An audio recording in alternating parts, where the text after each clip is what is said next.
And welcome to the Kelly and Righty Show. Righty's away, so plenty time to step up. I'll try my best as we talk two huge matches this weekend with the two title challengers going head-to-head, as well as the North London derby. We'll also be talking teams that have gone under the radar, for better or for worse, in the company of Darren Lewis and Tim Sherwood. But we start with the European champions who faced the team they beat to earn that status. Thomas Tuchel earned plaudits for the way his team beat Spurs last weekend. Let's hear what he made of it.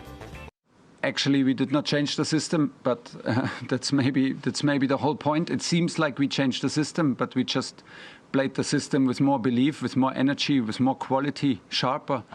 It was simply too sloppy, not sharp enough. We relied only on our skillful play in the first half, but I had the feeling that we forgot to bring the right attitude and energy to this game.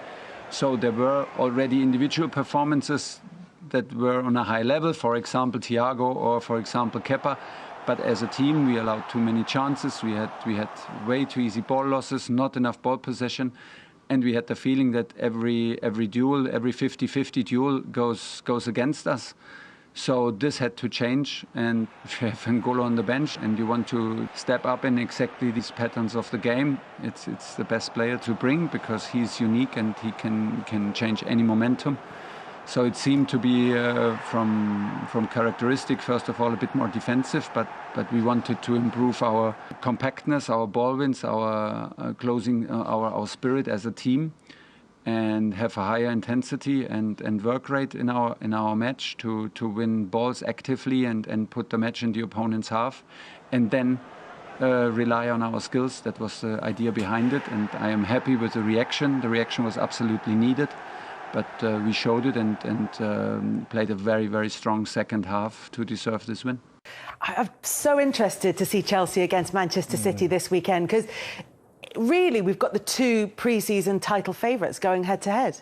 We have, yeah. I mean, we spoke about it before the season started. Chelsea, they addressed the issue that they had last season, which was scoring goals. We certainly thought that if they could get that final piece of the jigsaw, they'd be in with a title chance. They went and signed Lukaku for record money. He's proven to be the right signing. Manchester City, on the other hand, went to go and get Harry Kane, didn't get him, but still have got some of the best attacking players that are out there. You're talking about 6 or 7 to fill 3 slots up the front. So you'd have to say that the way both teams have started, probably Chelsea, probably more so, a little bit more impressive. But yeah, I still make these two teams, along with Liverpool, the title favourites for this season. And this is going to be a real test of how they balance up against each other. We'll get an idea of who, at least at the moment, is just ahead. Yeah, I think we're getting an idea and a good look of how Thomas Tuchel, how good he is. I mean, if anyone's watching this interview and they're not convinced by this guy, the players are convinced. And I think fans are. He does not no spin. You know, you see spin and baffling with science with managers now. He tells you how it is. It wasn't a change of system against Tottenham. He just needed to tweak it. He brings on Kante, he increases his tempo, he blows their legs apart. Tottenham were finished, couldn't live with it, couldn't live with that intensity.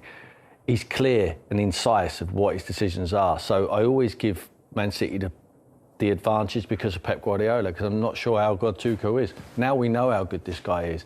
At Anfield, they go down to 10 men. They still control the tempo of the football match. He's a proper manager, a top draw manager with a top draw group of players. With Lukaku in the side now, at the beginning of the season, I would have said obviously Liverpool got a fantastic chance, got all their players back to fitness now. Van Dijk, Hughes, you can play Henderson in the midfield and Fabinho in there.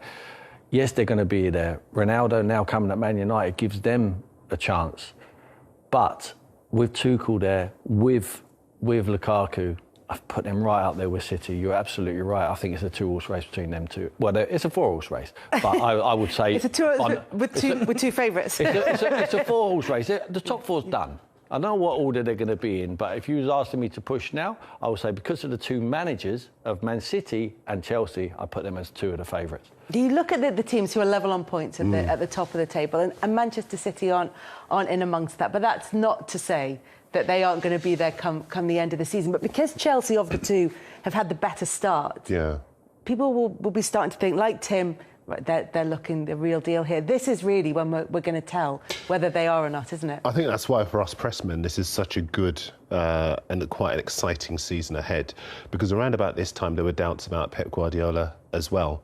They'd started slowly. There were doubts about whether he was going to stay, whether the side was getting stale, whether he'd signed a new contract, and lots of people felt they'd reached the end of the cycle. I even remember reading some pieces about exactly that.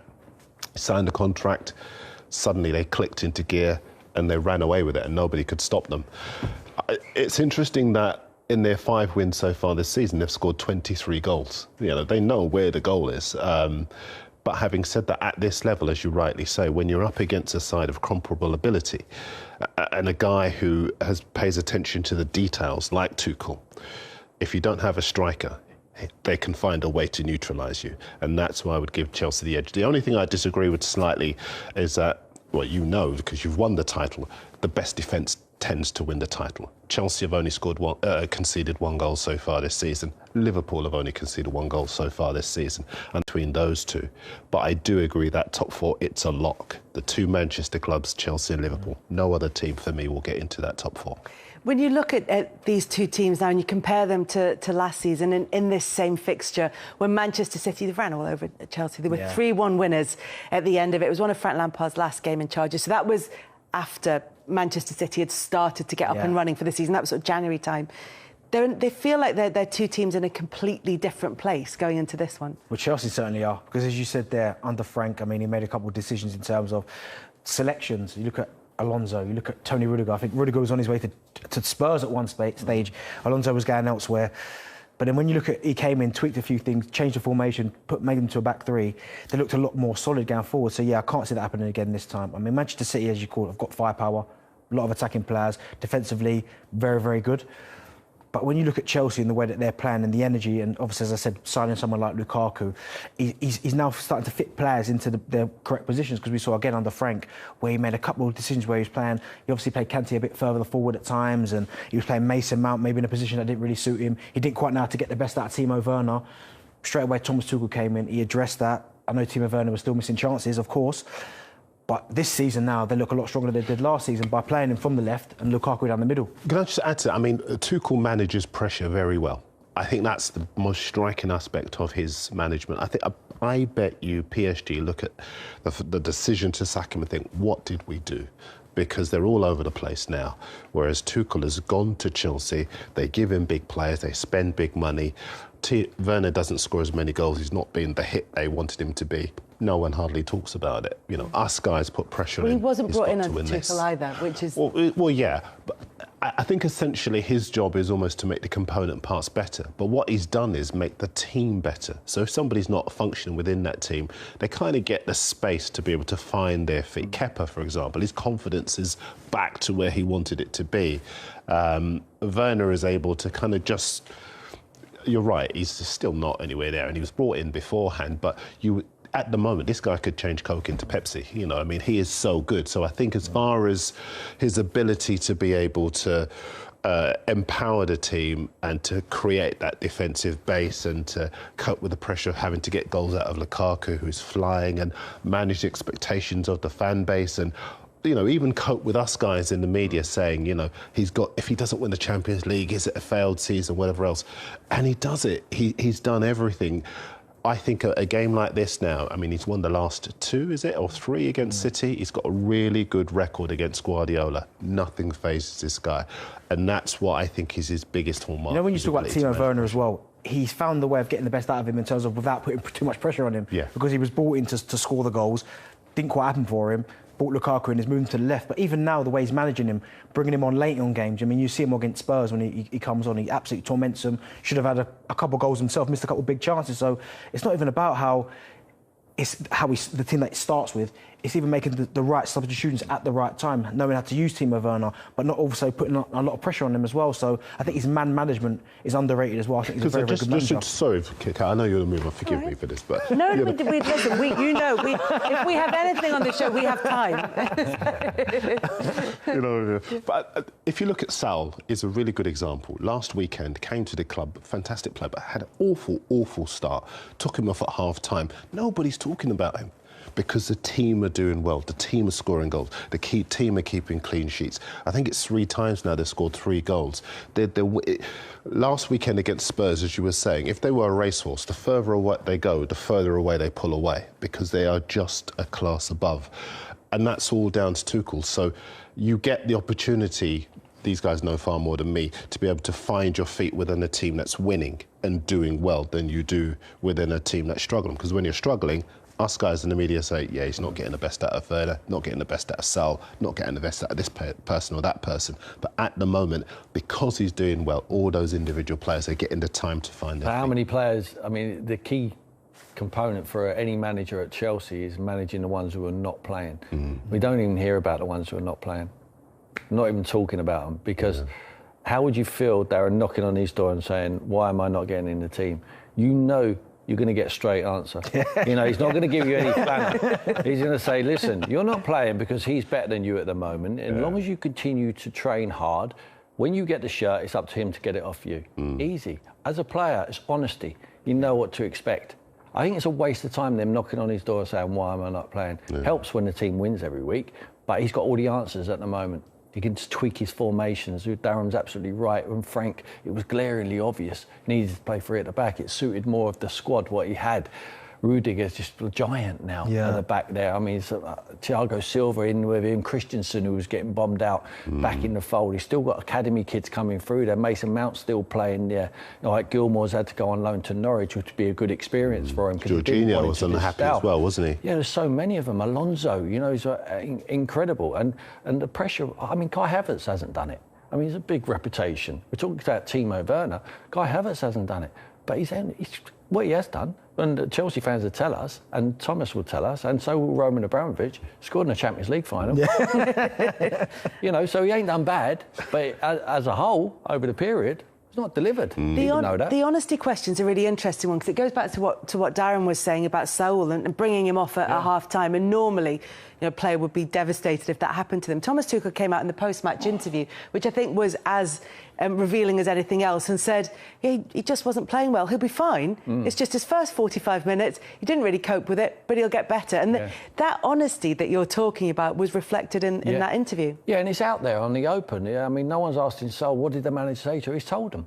I mean, it's not detrimental against Saul. And it's not necessarily criticism of your player. It's an honest appraisal. And he's not insulting the intelligence of the fans, is he? By giving you some spiel about is this because it was that, and excuse after excuse. It was glaringly obvious for anyone who knows football that he wasn't up to speed with the Premier League. It is the most competitive league in the world. When he comes from Spain, I've had that scenario before with Soldado. The goals he was scoring in Spain, incredible. Couldn't do it in the Premier League. Unfortunately, he never had the support act what Thomas has got there, which will help him through. I mean, like Kante is going to be there, and Kovacic, you know, Jorginho. I mean, good luck to try and break into that four, but he will find a way. He will drop him in there at the right time, and the boy will be a success, or he will give him the best chance to be a success. In the end, he knows the cut-off period. If he's not doing it, he will just get rid of him, because he's fortunate, because he's at Chelsea, they can do that. Do you know what's helped him as well, Thomas Tuchel, was that he made a few ruthless decisions at the start, didn't he? So that kind of set everyone up for what he was going to be about. You look at the cuts on the door, dragging him off after, 25 minutes.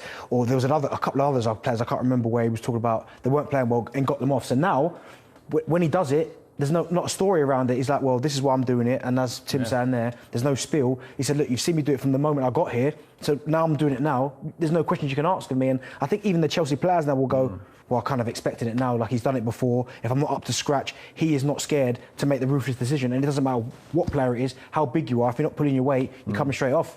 It brings us sort of back to Werner again and that point, because you've made this point before that actually Lukaku coming in helps him. Will help Werner. Rather than seeing it as competition or being undermined, it just sort of takes a little bit of pressure off. Maybe allows him, we're not necessarily in the numbers, but maybe allows him to improve. Yeah, of course, because I look at Timo Werner and I don't think he ever wanted to be the main man. I think, of course, he scored a lot of goals at Leipzig, a load of goals in the last season before he left, but I still never looked at him as he wanted to be that vocal point, like he wanted to be that number 9 that was going to score all these goals for Chelsea. But I think with Thomas Tuchel and Lukaku coming in, I think he might have a better season because the responsibility's off him, but he's one of them players also as well. Because of the pace, you have to keep playing him. You can't leave him out because he stretches the pitch and his movement is very, very good. I know offside last season, he a bit silly with the run sometimes, but in terms of his movement, getting them behind, creating opportunities for other people, stretching the pitch for the likes of Mason Mount, Kai Havertz to pick up them intelligent positions, he's so important to the team. And then when you add Lukaku's goals to it, he plays better with a big man anyway, Timo Werner. So you might just see, and as you said there, the numbers might not reflect that he's doing better, but he'll get more opportunities now playing alongside Lukaku than maybe he would have got last season. That's a huge signing from Lukaku, obviously. But Roman Abramovich is not giving him that money if he doesn't trust him as a manager. He's come in there, he changed around their fortunes, he won the Champions League, he said, I've got my man here. What do you need? I need Lukaku. Can we win the Premier League if we get Lukaku? Yes, we can. Exactly what Liverpool did when they were convinced about Jurgen Klopp. We go and get Alisson, we go and get Van Dijk, fix their problem. Their problem at Chelsea... It took him a couple of years to earn that trust, though. But you earn the trust. Thomas Tuchel's had it from the get-go. There's a lot of managers, and we'll talk about them later in the show, where the owners and the directors do not trust the manager, so they keep giving them the 20 million player, the 30 million pound player. They're not going to get... There's no resale value on Lukaku, none whatsoever. Can he deliver us the Premier League? Absolutely. Get him in. But that's the difference between spending £90 million on, I don't know, a player that is a glamour player, that is a kind of a publicity signing, a celebrity signing, if you like, and looking at your squad and saying, this is what we need to make it better, this is how much money we've got available to spend, and it's the right player. And then suddenly, the money doesn't look frivolous. It looks well spent. Well, let's look at Alisson. Look at Alisson and Van Dijk. How much would you sell them for tomorrow? I mean, a lot more money. Or you could compare Alisson with Kepa, if we're talking Chelsea, when they went out and broke the record just after Alisson had been the record-breaking goal keeper fee, whatever. Throw those words up in the air. See where they land. You know what I mean. But Kepa, Chelsea went out and broke the record the next day, I think it was. But it didn't work out for him. So suddenly Alisson looks like money well spent and Kepa looks like, not so much now, but money wasted. Yeah, money wasted. But with the owner of what they got at Chelsea there now, if they're winning trophies, he doesn't think anything's a waste. Up to the man, I mean, you see Kepa comes in against Tottenham, plays last night in the Carabao Cup. I mean, when they're kissing and cuddling on the pitch, the manager and him, I mean, he's totally left him out. Left him out, but he still has that relationship, a professional relationship. Is that hard to do? Absolutely, because some of them will throw their toys out the pram. I think it's easier if you're honest, and 100% he's honest. I mean, he's had a good rehearsal at it with the Galacticos. He was at PSG. I mean, he's at a club full of superstars, so he knows he cannot all play. So he's had to learn how to deal with it. Where when he was at Dortmund, he would have had a team full of players. He probably had a basic squad, and there was some superstars in there, and the ones who didn't play were expected not to play. They all expect to play. They're all world-class international players at Chelsea and at PSG, so it's difficult to control, and he's learned how to do it brilliantly. There's a really interesting managerial comparison here, because you've got Thomas Tuchel, who's gone into Chelsea, made small tweaks really to start with, won the Champions League and finished inside the top four, then has gone on the next season with the addition of an expensive centre-forward and looks like he's in serious challenge for the Premier League title. And then Pep Guardiola, who went in and had success with Manchester City, but it felt like the club was sort of building for him, or was being built for him. How do you compare them as managers? I think they're very different in styles, and they're different in characters as well. I think Pep's very honest behind closed doors. I think Thomas is very honest to everyone. He comes and talks. I mean, Pep could do without talking to the media, really. And he says he's got a script in front of the press. He has to do the duty, and he does it. But when he's talking to the players, I think he's very honest as well. But I also think that you can get on the wrong side of Pep, and I think he's not afraid of burning bridges because he's got the players and he can discard them. I think Thomas is a little bit different. Unless they was really, really unprofessional, I don't think he would burn a bridge with a player. He would try and keep a happy medium with him. That's really interesting. I mean, if you look at Pep at City, Sane burnt his bridge with, sold him to Bayern Munich. Aguero, at the end of the season, he was gushing about Aguero, and then Aguero's dad came out and said, actually, no, the relationship ain't great. Yaya was another one, wasn't he? You said about him. Yaya Toure as well, not very disparaging about him. I think they've tried to make it up since, or at least Yaya has. But there are a number of players, as you say, where Pep said one thing, but the truth has been very different, and that has come from the player or people around the player, whereas with Tuchel, Tuchel is very honest and open about his relationships with some players, other players. If he can't, that old thing, if you can't say something nice, just don't say anything at all. Well, that's very Tuchel. But for example, Tammy Abraham, he just didn't have a place for him in the side. And so he didn't make any kind of pretense about the fact that Abraham was still in his plans. He just said, we're trying to find solutions for him. And there is a clarity about the way he manages that leaves everybody in no doubt about where they stand. For us as media guys, it's fantastic because it's very refreshing to deal with somebody like that. For you guys as players, I would imagine it's fantastic. Yeah. And they're both, they're contrasting styles, but they're both right. They're both correct styles. There's no right or wrong.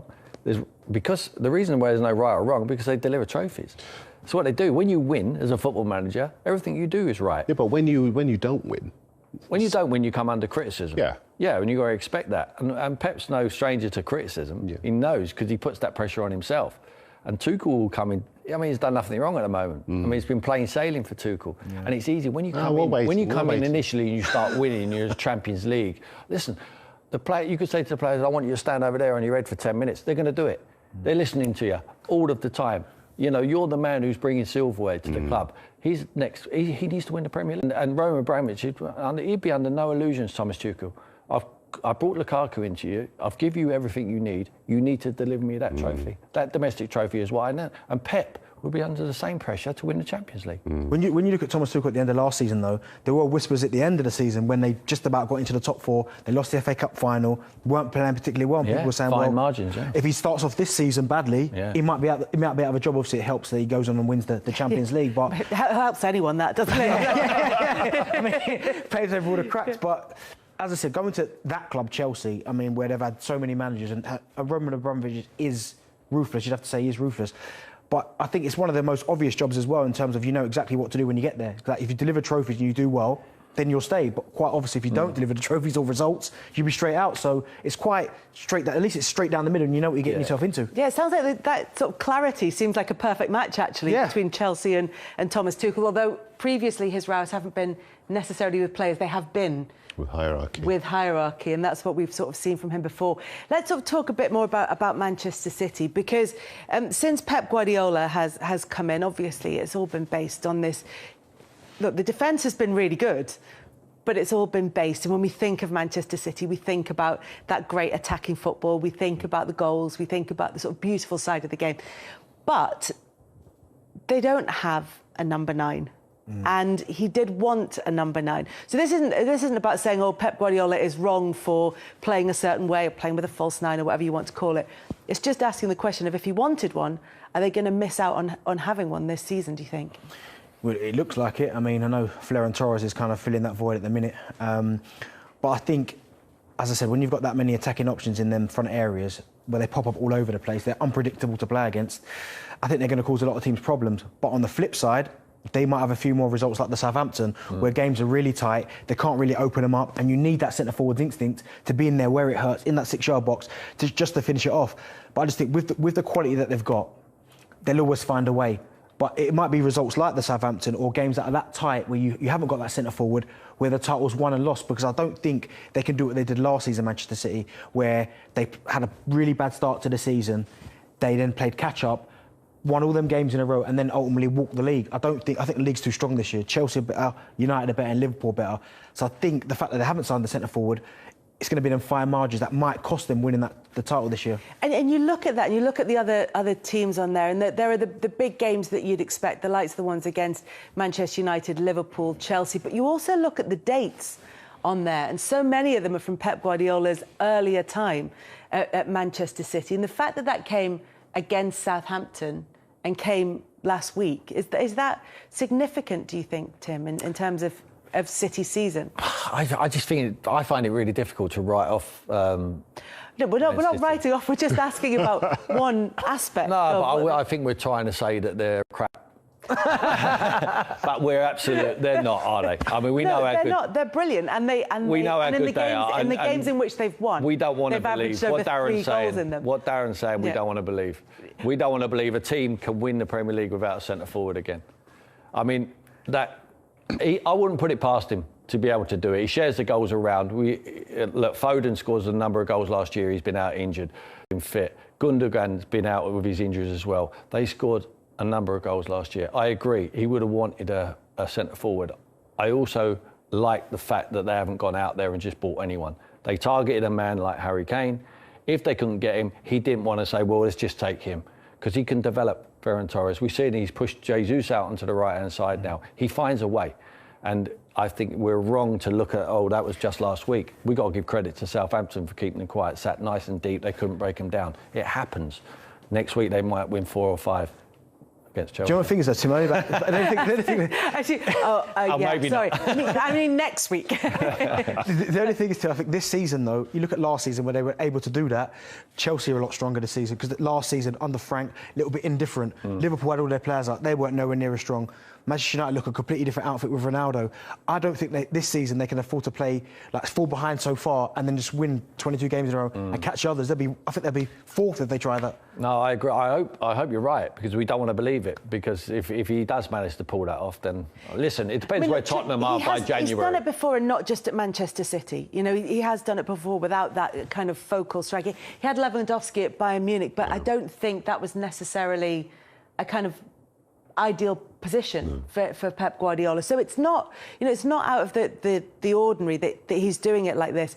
The reason that I think the question's an interesting one is because they did try to get Harry Kane, and it from everything that you hear, it was something that Pep Guardiola really wanted, which makes you think it's something that Pep Guardiola really needed and felt that the team really needed, and that might prove to be the difference. Oh, he needed that player, because that player is a make-the-difference player. I mean, he didn't need a centre-forward. Just go and get me a centre-forward. I need Harry Kane. Okay. Because Harry Kane, if they would have got Harry Kane, everyone else might as well, with Lukaku, with Ronaldo, they might as well put the shutters down and gone home. Because Man City, with that quality in forward areas and that defence what they have now with a goalkeeper, with Harry Kane, over. No more bets. Man City would have won the Premier League. I think there's still a chance, depending on where Tottenham are in January, they might get him in January and might give him an injection they need for the back end of the season. But like Darren's saying, hopefully they're not too far behind. Joe, we're going to talk a bit more about Harry Kane when we look ahead to the North London derby. So we will continue that conversation, because I think it's a very interesting one. But look, in terms of this game, in terms of Manchester City, they're a tiny bit off the pace at a very early age, a very early stage, rather, of the season. As Darren said, there's a difference between what they did last season, which was come from quite far behind, and then just go on that incredible run. But it does feel that there are not necessarily fewer margins for error, because it feels like more teams will drop points this season. But it does feel as though it's much tighter at the top. I definitely think it's much tighter. And I actually think there is a smaller margin for error, largely because Liverpool are so defensively strong. They're conceding so few goals, and Chelsea have come flying out of the traps. And in the first press conference of the season, Tuchel was saying to us, we know that we have to start fast. I watched their opening game, and they were very impressive. And as Piliqueta spoke to a few of us afterwards and said, look, we know how good City were last season, and we know how far they won by. So we have to make sure that they are under pressure right from the start. And that's why I don't think City can afford to have too many games where they don't score or they can't get shots on target, because Chelsea will keep winning, and if they can't win, they'll be so defensively strong that they can't be beaten, whereas City do have that capacity to lose the odd game here or there. In this season, you can't do that, because certainly those two, Liverpool and Chelsea, United, they're still they're still defensively fragile, and they can shoot themselves in the foot even though they can score goals, whereas Liverpool and Chelsea, I think there are so many options at their disposal. They made 10 changes for their Carabao Cup team in midweek, and they were still such a wonderful side. Kanté in that midfield with Saul alongside him. I think that City have got it all to do this season to win the league. I just think the teams you're talking about, I mean, Chelsea are so dependent on Lukaku. If they was to lose him, I think they'll come back to the pack.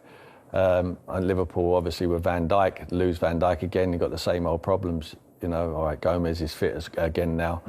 And obviously Ronaldo, they think it's going to make the difference in the big games for United. So dependent on one player. I don't think Man City are dependent on Liverpool lost Van one. Dijk, I think they'd be all right. I think they'd be okay, Liverpool. I think they would. Yeah, me too. Konate could come in there. Konate looks a wonderful footballer. Yeah. I think he could slot in there. Gomez is back as well, fit again. Matip is fit again as well. Mane started off really well this season. But I know you want to play against. You want you. Oh yeah, nowhere near Van Dijk. There you go. Listen, we've taken a turn, but we are looking ahead to Chelsea against Manchester City. It's going to be absolutely fascinating this weekend, and we'll be building up to it lots ahead of the game.